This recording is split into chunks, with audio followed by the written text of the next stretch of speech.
The restaurant had gone quiet.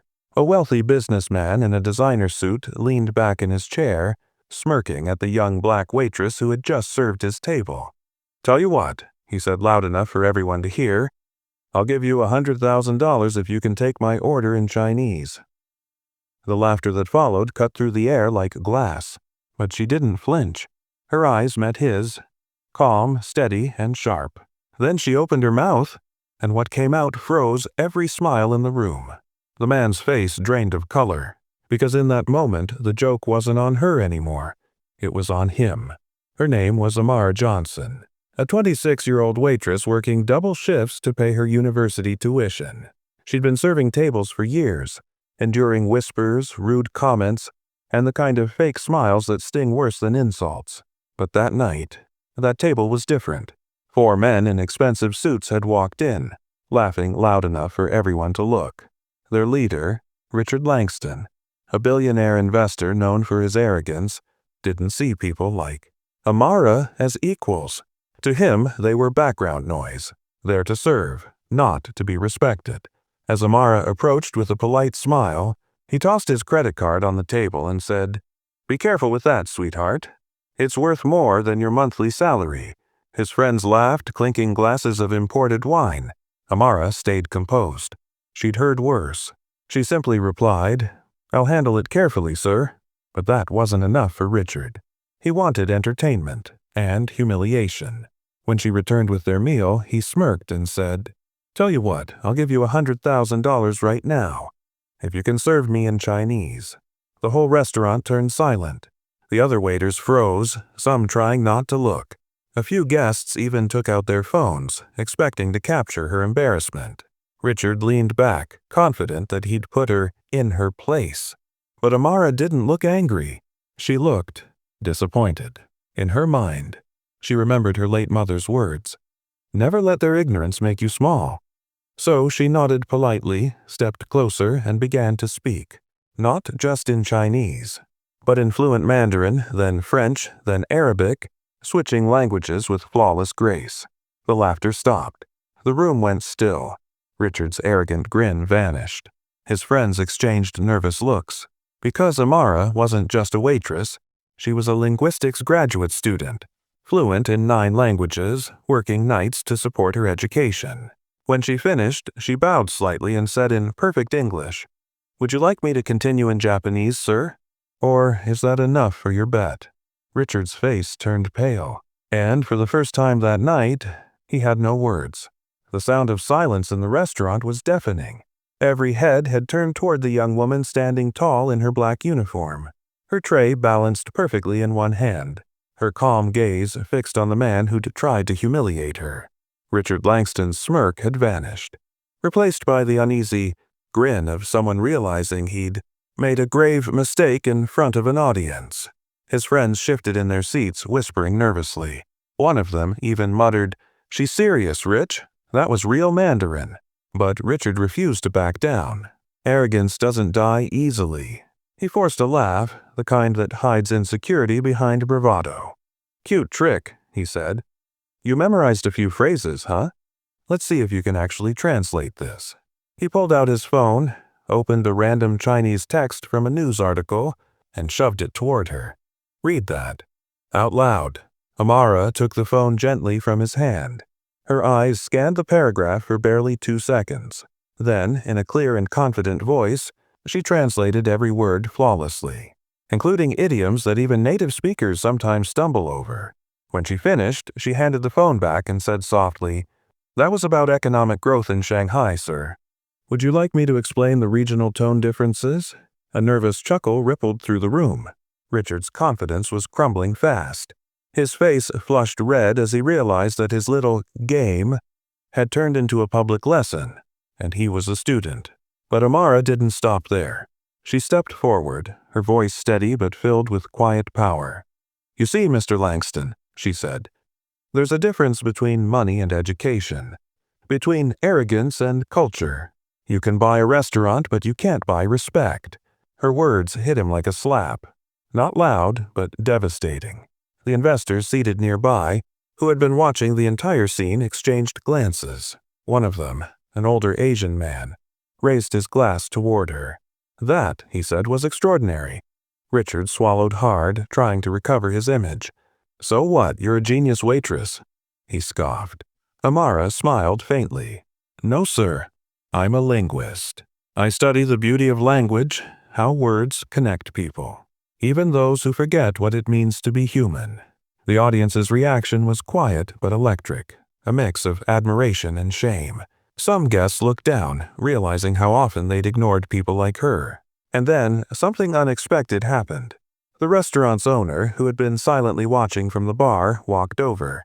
"Mr. Langston," he said firmly, "you owe this lady an apology. And you owe her $100,000. The crowd gasped. Richard's jaw dropped. "You can't be serious." "I'm very serious," the owner replied. "You made a public bet in my establishment, and she just won it." For a moment, Richard sat frozen, trapped between pride and humiliation. But everyone was watching. His empire of arrogance was collapsing under the weight of truth. For a long moment, no one breathed. The sound of forks scraping against plates had stopped, the hum of conversation replaced by an electric silence. Richard Langston's face turned crimson. His arrogance had been stripped bare, his laughter gone. He looked around, searching for someone, anyone, to back him up. But even his closest associates avoided his eyes. The power he'd flaunted just minutes ago was melting away like wax under a spotlight. "You think you've embarrassed me?" He finally growled, his voice cracking under pressure. Amara met his gaze, unshaken. "No, Mr. Langston," she said quietly. "You embarrassed yourself." Gasps rippled through the crowd. Every eye in the room was fixed on her. The waitress who had dared to stand tall in a room full of millionaires. Richard slammed his hand on the table, the glasses rattling violently. "You think you're better than me because you know a few words in Chinese?" He spat. "Let me tell you something, sweetheart. People like you serve. People like me get served. That's how the world works." But before he could continue, one of the investors, Mr. Hiroshi Tanaka, a respected Japanese businessman, stood up. His voice was calm but carried the weight of authority. "No, Mr. Langston," he said. "That's not how the world should work." Richard froze, stunned.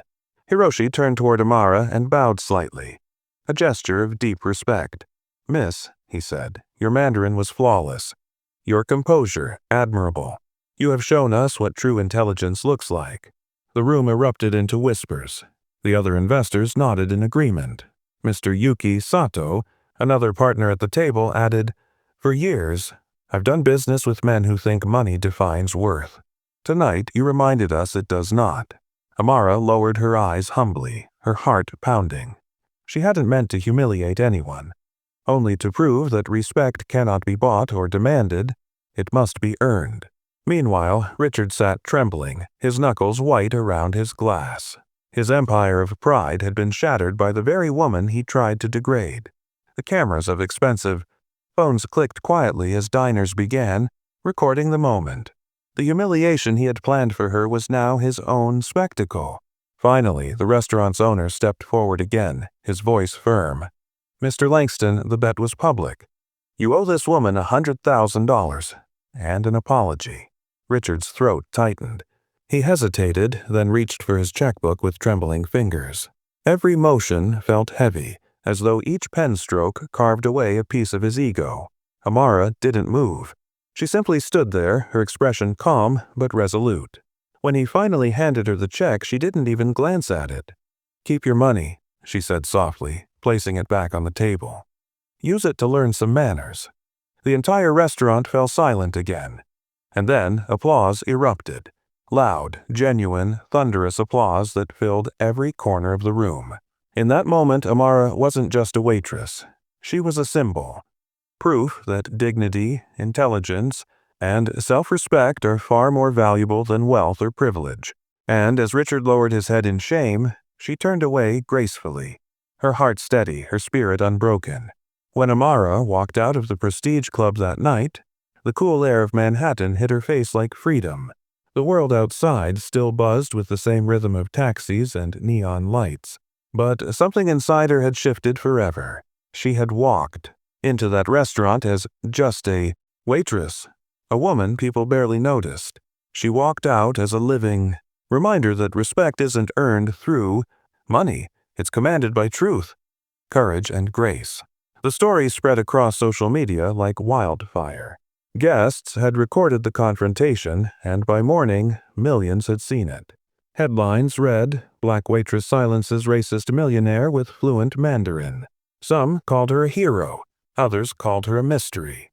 But for Amara, it wasn't about fame.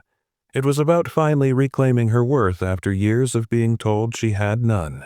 Messages poured in from around the world. Young women, especially women of color, wrote to her saying she had given them hope. Proof that silence isn't the only response to humiliation. One woman wrote, "You didn't just speak Mandarin. You spoke for all of us." Meanwhile, Richard Langston's empire began to crack. Investors pulled out. His arrogance, once mistaken for confidence, was now seen for what it truly was: prejudice and ignorance wrapped in wealth. He had spent years building towers of glass and steel, but one night of truth shattered them all. Weeks later, Amara was invited to speak at Columbia University, the same place she once dreamed of teaching before. Her life had fallen apart. This time, she didn't walk in as a professor, but as a symbol of resilience. Her speech was simple but unforgettable. "Racism," she said, "doesn't always wear a hood or shout from the streets. Sometimes it wears a suit and sits at a table, pretending to be superior. But the moment we respond with knowledge, dignity, and truth, the entire system of power begins to crumble." The audience rose in a standing ovation. Tears filled eyes, not out of pity but out of respect. Amara had not only won a battle, she had ignited a movement. Later that night, sitting beside her mother in their small apartment, Amara smiled quietly as her mom held her hand.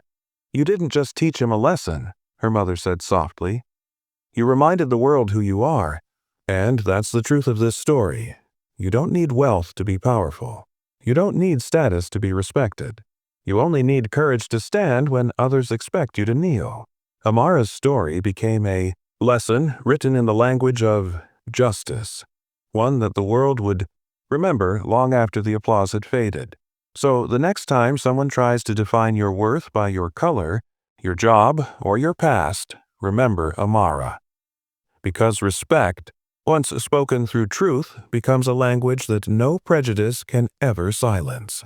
If you believe truth always wins, write justice in the comments.